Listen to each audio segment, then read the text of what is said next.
Parametric analysis from data to confident decisions. You are scrolling and the heading says a new program significantly improved people's results.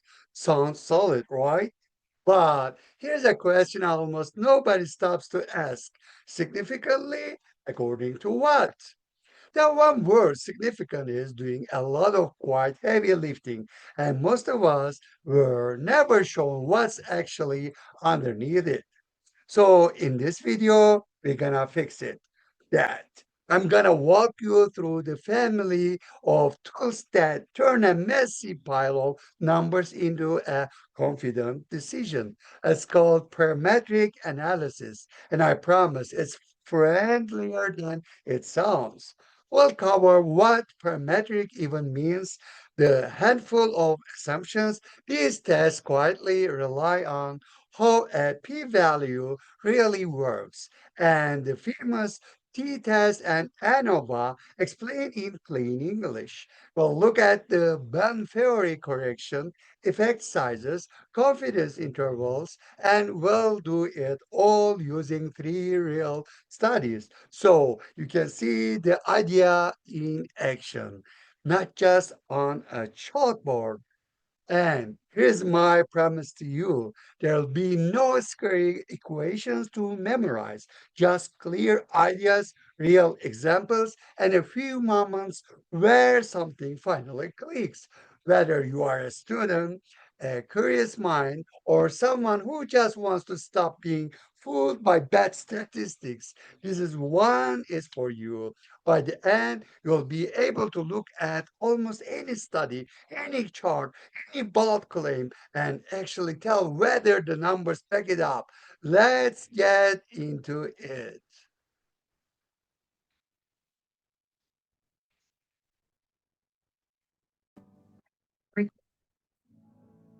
What makes a test parametric? On screen, you see normal curve, empirical rule shading, x, nu, mu sigma squared. Ain't them so weird? So first, the name, parametric. A parameter is just a number that describes a whole group, the average height of a city, the spread of test scores in a school. Parametric tests are the ones that work directly with those summary numbers, the means and the spreads. And they make one big bet up front. They assume your data flow a known predictable shape, usually this one as you see on your screen. The normal curve, the bell curve. You have seen it 1,000 times, even if you never knew its name. Here's why the bell shape is so useful. It's incredibly well behaved. About 68% of everything lands within one step of the average, about 95% within two steps, and about 99.7% within three. That regularly is what gives parametric tests their power. When the bet pays off, these tests can detect real effects with surprisingly little data, and that efficiency is a big deal. It means a well-designed study doesn't always need thousands of people. Sometimes a few dozen measured carefully is enough to spot something real. But, and this matters, that power comes with conditions. If your data are wildly lopsided or full of extreme outliers, the bad breaks.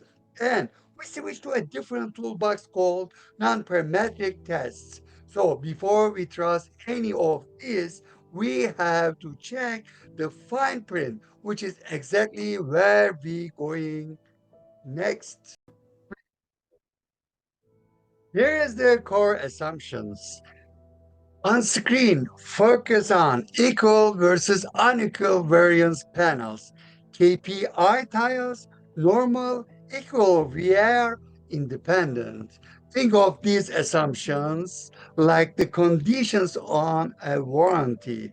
Meet them, and the result is covered. Ignore them, and the result might be worthless. There are three big ones. First, normality. Your outcome should be roughly bell-shaped, not perfect, just reasonable. Second, equal variances. This is a fancy way of saying the groups you are comparing should have a similar amount of spread. Look at the top of your screen when the groups have matching spreads. We are good. But down below, when one group is tight and another is wide, that is a problem. And there's a specific tool that catches it called Levin's test. Keep that name in your back pocket because it's going to show up later. And third, independence. One measurement should never secretly influence another. If I survey the same family 5 times, those answers lean on each other. That's not independence. Why does that matter so much? Because almost every one of these tests assumes each data point is its own little vote. The moment those votes start copying each other, the math quietly overcounts and your confidence becomes a bit of an illusion. There are smaller ones too. Your data should be measured on a real numeric scale. Your sample should be drawn fairly, and you should watch out for extreme outliers that yank the average around. The habit I want you to build in simple. Check the assumptions first, then trust the conclusion, never the other way around. Now, hypothesis, p-values, and error. Look on screen. You see bell curve with rejection regions. Keeping eye tiles, null H0 hypothesis versus alternative H1 hypothesis. Alpha level zero point zero 0.05. Type 1, type 2. Okay, this next part is the engine room of the whole thing. And honestly, once it clicks, statistics stops feeling like magic. Every test starts with two competing claims. The first is the null hypothesis. It's the boring one. It says nothing is going on here, no difference, no effect. The second is the alternative. It says actually something real is happening. No, here's the mindset. We treat it a bit like a courtroom. We assume innocence, the null, until the evidence is strong enough to convince us otherwise. So, how strong is strong enough? We set a bar in advance called alpha, and almost everyone uses 5%. Warm. And then comes the star of the show, the p-value. Here's the cleanest way to say it. The p-value is the probability of seeing data at least is extreme if nothing were actually going on. A small p-value means, whoa, this would be really surprising if the null were true. So we reject the null and call it significant. There is a quick way to feel it. Imagine I flip a coin 10 times. It lands heads every single time. Would that happen by pure chance with a fair coin? Technically, yes, but it would be so unlikely that you'd start to suspect the coin is rigged. That gut reaction right there, that's basically a p value. It's measuring how surprised you should be if nothing unusual were really going on. But hold on, because there's a catch, and it's a big one. We can be wrong in two directions. Uh, Type 1 error is a false alarm. We shout effect when there is really nothing there. Type 2 error is a miss. There was a real effect, and we walk right past it. Good analysis isn't about never being wrong. It is about keeping both of those mistakes on a short leash.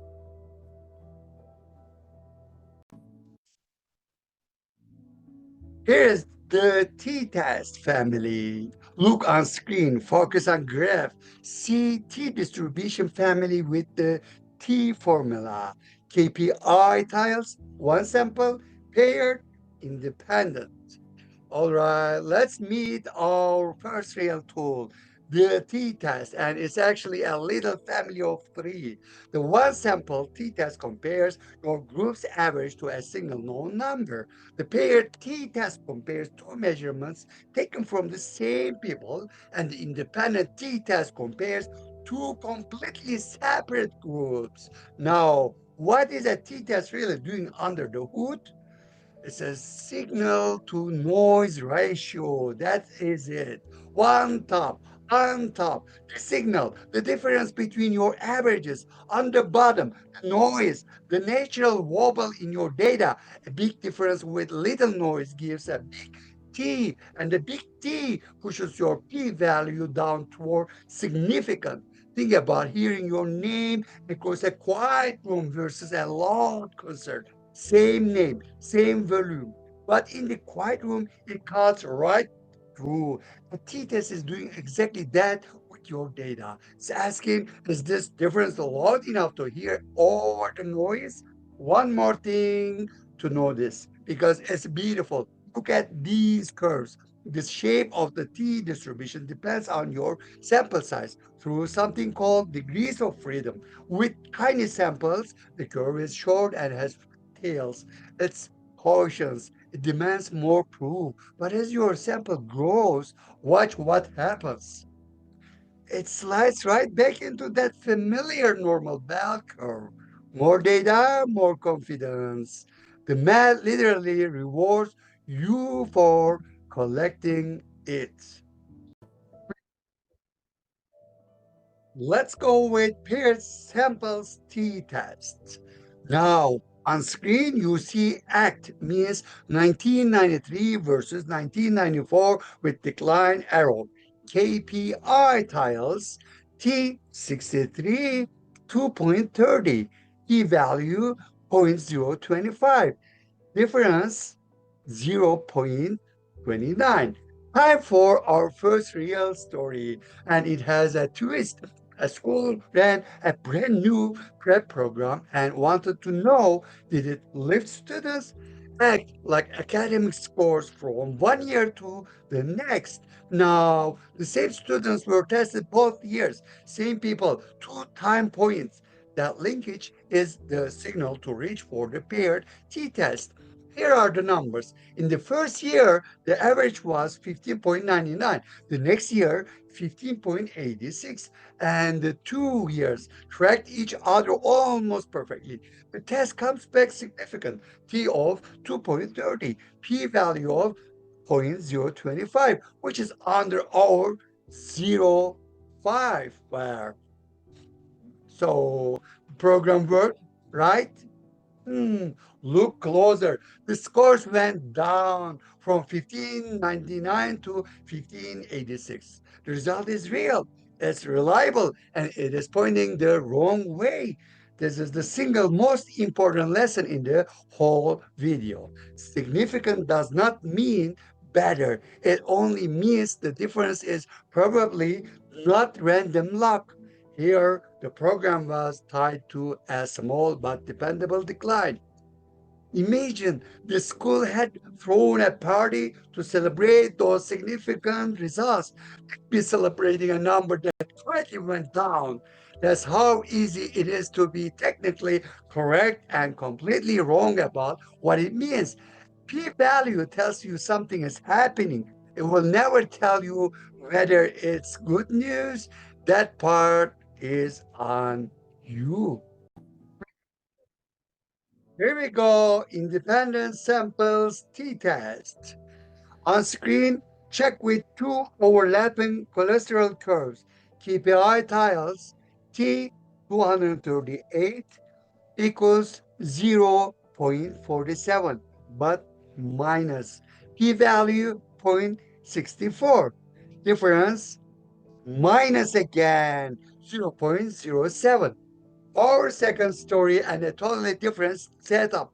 Researchers looked at cholesterol levels measured during a heart event and asked whether they differed between patients who were still alive 10 years later, those who were not.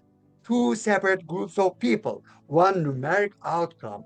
That is the independent t-test. But before reading the result, remember Levine's test from earlier? This is its moment.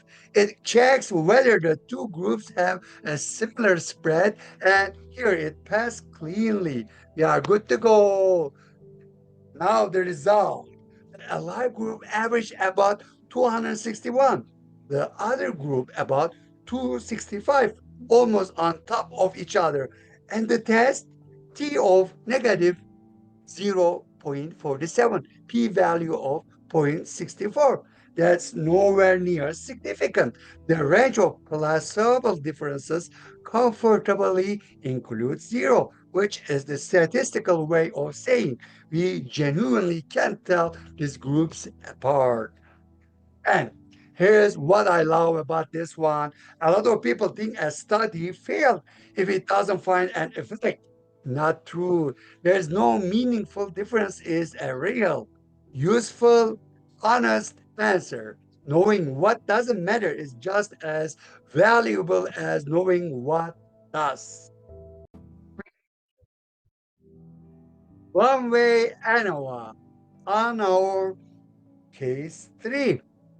Just pick on screen. Rising income bars with F ratio formula. KPI tiles F 2914 equals 98.1 and p-value less than 0.001 and three groups. Now we level up. Hey, t-test handles two groups, but what if you have three or five?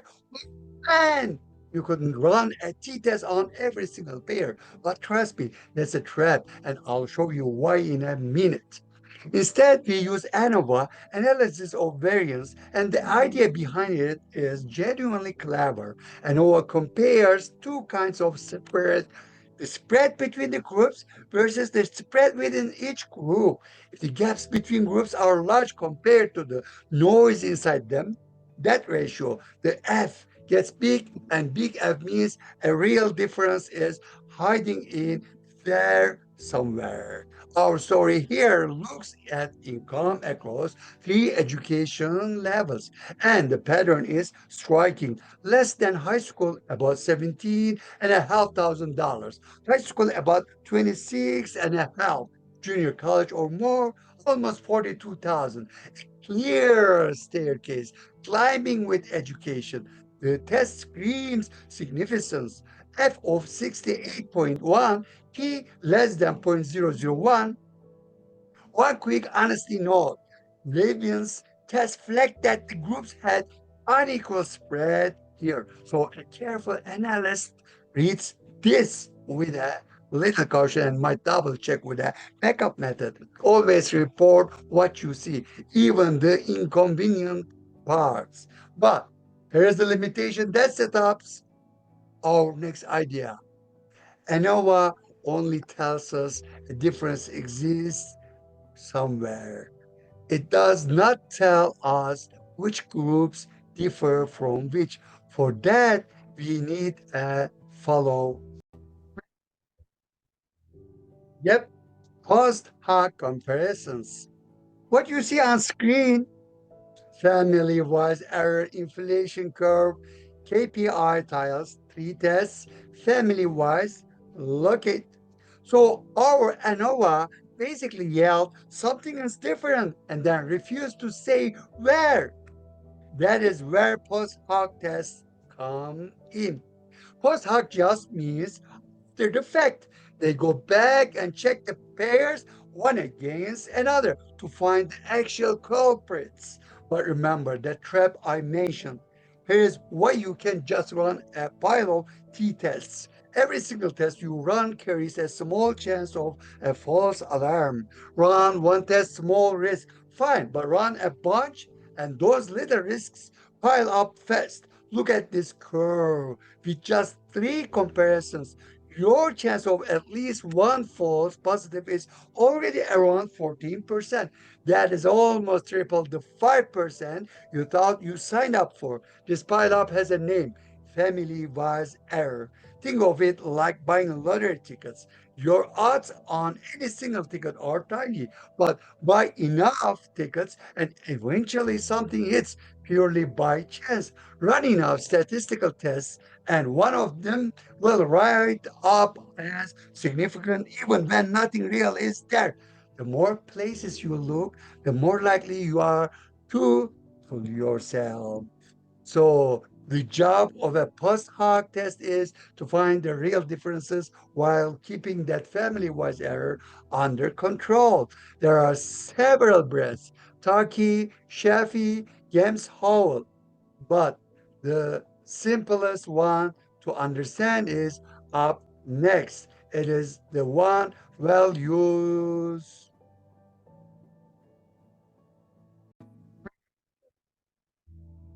This again, the Bonferroni correction.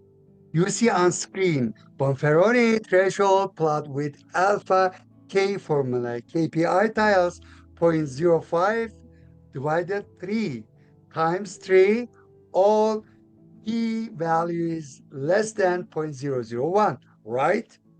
The Bonneferia correction and the beautiful thing is the idea fits on a napkin.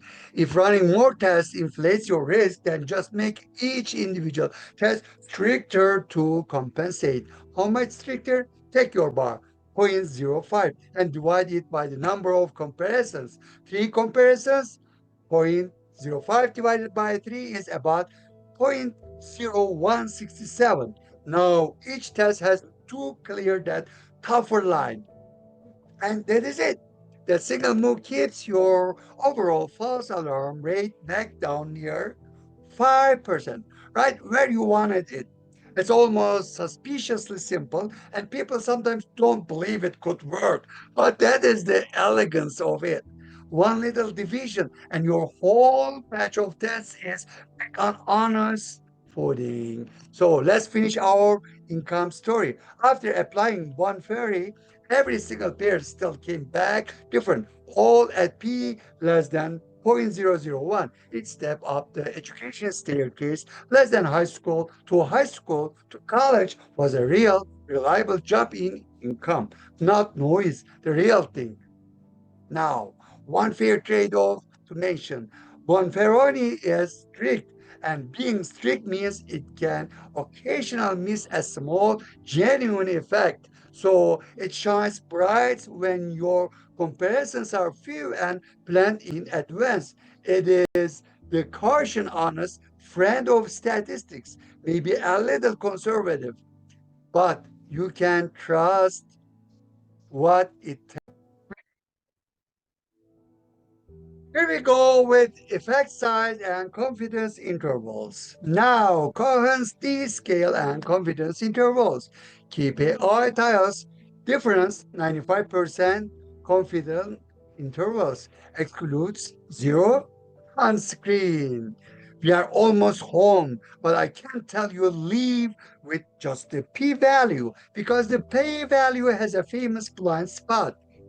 It tells you if something is happening. It says nothing about how much. Enter the effect size. The most common one is called Cohen's D, and it has friendly benchmarks around zero point 0.2.